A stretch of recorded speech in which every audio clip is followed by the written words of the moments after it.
Шығыс Қазақстан облысында Аманат партиясының бастамасымен қарсыз қоғам жобасы жүзеге асырылып жатыр. Мемлекет басшысы әділетті Қазақстанның экономикалық бағыты атты Қазақстан халқына жолдауында азаматтардың қаржылық сауаттылығын арттыру бойынша тапсырма берген болатын. Қарсыз қоғам жобасының басты мақсаты азаматтарға қаржылық және құқықтық көмек көрсету, халықтың қаржылық сауаттылығын арттыру, азаматтардың банктік несиелер мен шағын несиелер бойынша проблемалық қарыздарын шешуге көмектесу. Аманат партиясы бізбен бірлесе отырып қарсыз қоғам жобасын дайындап, қазіргі таңда Шығыс Қазақстан облысында іске асыра бастадық. Біздің барлық қалалар мен аудандарымызда бұл жоба іске асырылатын болады. Арнайы Астанада оқып, осы бағдарлама бойынша 5 ментор келіп, қазір бүгінгі күні Өскемен, Риддер қаласында және Шемонаиха, Глубокий аудандарында жұмыстарын бастап жатыр. Жоба бойынша басқа да барлық аудандарда алдағы уақытта осындай оқулар өткізіледі. Қалалық Мансап орталығының директоры Арайлы Месімбекованың айтуынша, елімізде қаптап кеткен займ мен микрокредиттің кесірінен шоты бұғатталғандардың ішінде студенттер де бар. Бұл болашақ жас маманның тұрақты жұмысқа тұруына кедергі келтірмек.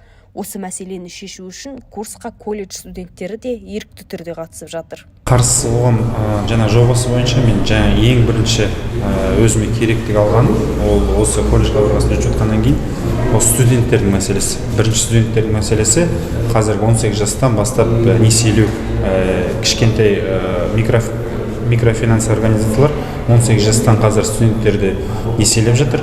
Сондықтан неге бұл бізге проблема болады? Өйткені бізде колледж бітірген студенттер жаңағы кредиттерін төлемеген бойынша олар жұмыспен қамти алмайды, жұмысқа орналаса алмайды. Сондықтан біз жұмыспен қамту орталығына әрқашанда біз есеп береміз. Есеп бергенде біз қазір ең басты жоғалтатын нәрсеміз ол жаңағы жұмыспен қамту. Жұмыспен қамту пайызы өте төмен болады. Себебі балалардың көбі қазір историялар бұзылған, карталардың бәрі заблокированы, счеттардың бәрі жабылған.